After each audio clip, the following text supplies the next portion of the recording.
20th of January. We are on our bus that is taking us to Cambodia, which is very exciting. It's about 6 hours, isn't it, to Phnom Penh. Yeah, we've got our little setup. Both been doing a bit of work, and what's amazing is even in Vietnam you can get free Wi-Fi on the bus. They give you food and drink, included in your price tickets. But in the UK, no Wi-Fi. So Vietnam is winning at the moment. It's not hard though. It's not hard.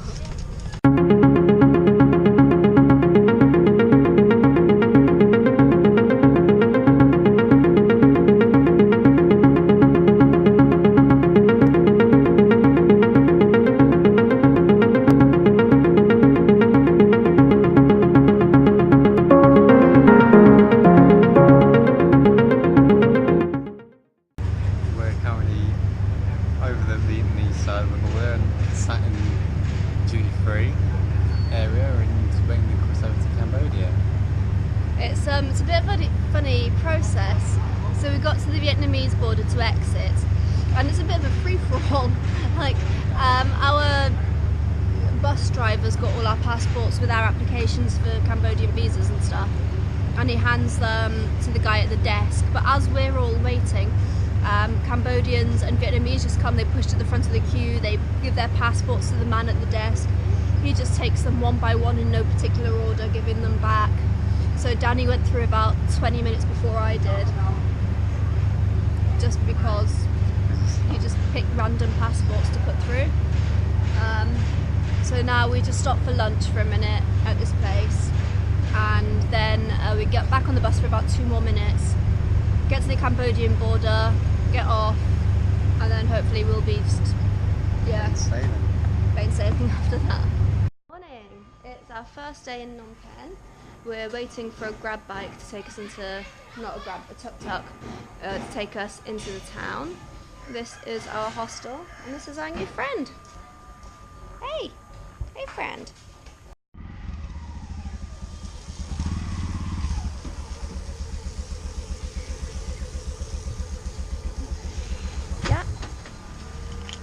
Hello, Suste.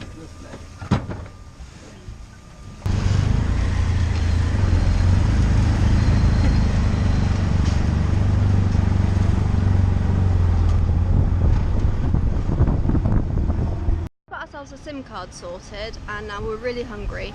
And round the corner was Sabe Vegilicious restaurant here.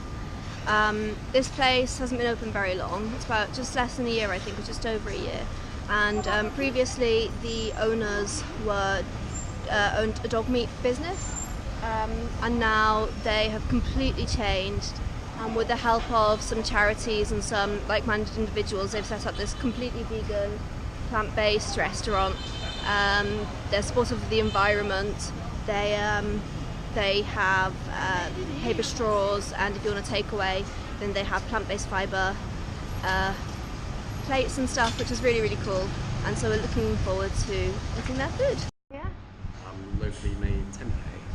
And sweet chilli sauce, it looks like. Looking forward to that. It's called amok, I think. It's inside a coconut. Ooh, that looks nice. So we've got that with some rice.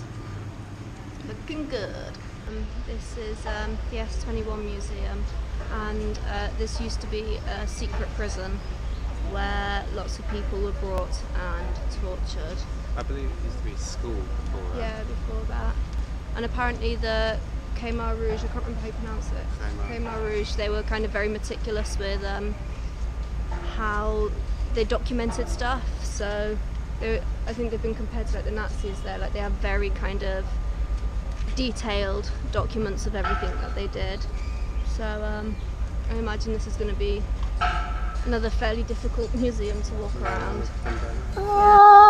Phnom Penh ơi, 3 ឆ្នាំនឹកនាងគ្មានស្បាយក្នុងអរា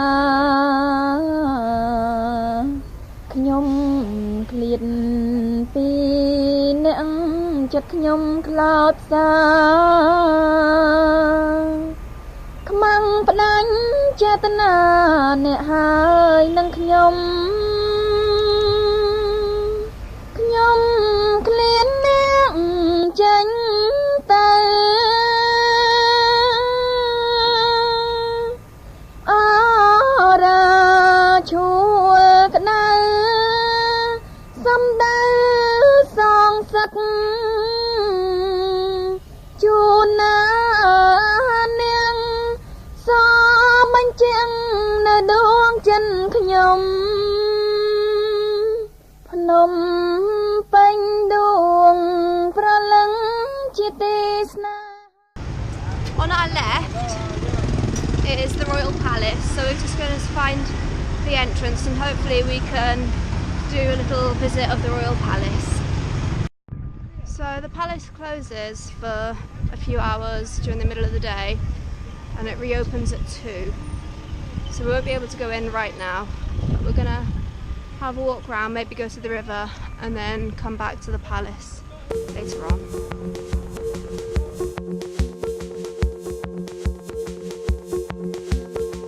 Behind the Royal Palace and the river is Wat Onalom, and I'm sure I've butchered that name beautifully, so we've come in to have a look.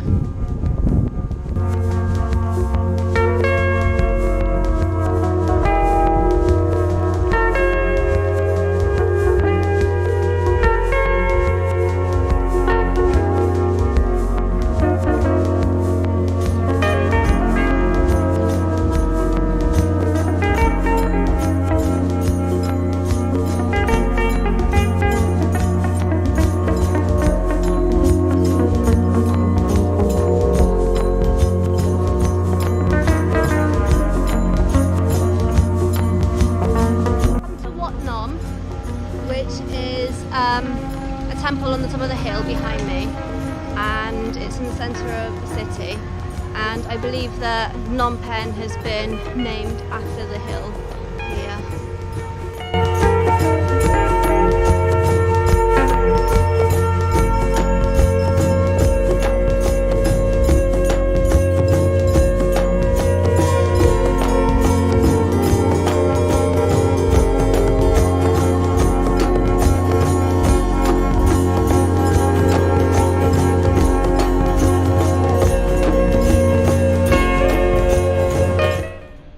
Back at the palace now, so hopefully we should be allowed in.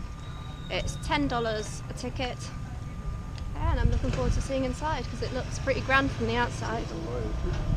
Yeah, swanky life.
Morning. What day is it? I don't know anymore. We've just left our hostel. We're gonna go to the killing fields today.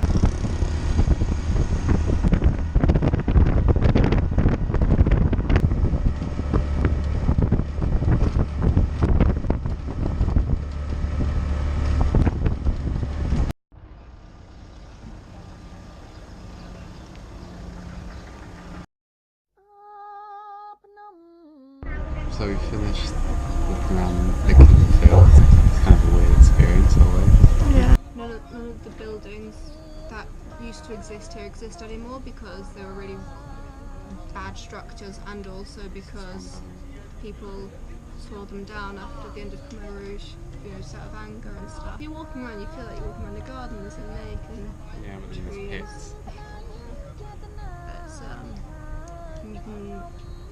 told in your audio guide, you know, this is where lots of people were found. Yeah. And you know, but it's unusual because it's weird. You can't really see any evidence, and then suddenly you look in one of them and there's clothes that have surfaced and some bones that have surfaced. There's stuff coming up. And apparently every rainy season loads of stuff comes up because it moves, it dislodges all the dirt and yeah. You know, every time you go to one of these things, at the end, you know, the message is always share this far and wide. So, you know, stop further genocide. But it always feels like, well, you know, I think maybe each of these countries where it's happened, they've got this heightened sense of, you know, what's happened in their history. But I guess, like, you know, these things are still gonna happen. Happen here again. Anywhere again. Yeah. So it's not a very hopeful feeling at the end, is it? No. But it is also hopeful in the way that, you know, you can actually see how much and how quickly Cambodia has been rebuilding itself, despite the fact that it's taken the UN 20 odd years before they even put any of these people on trial, before they stopped recognising Khmer Rouge's legitimate government, even though they were in hiding, just before they didn't even believe Cambodians who had escaped. That to me is mind-blowing.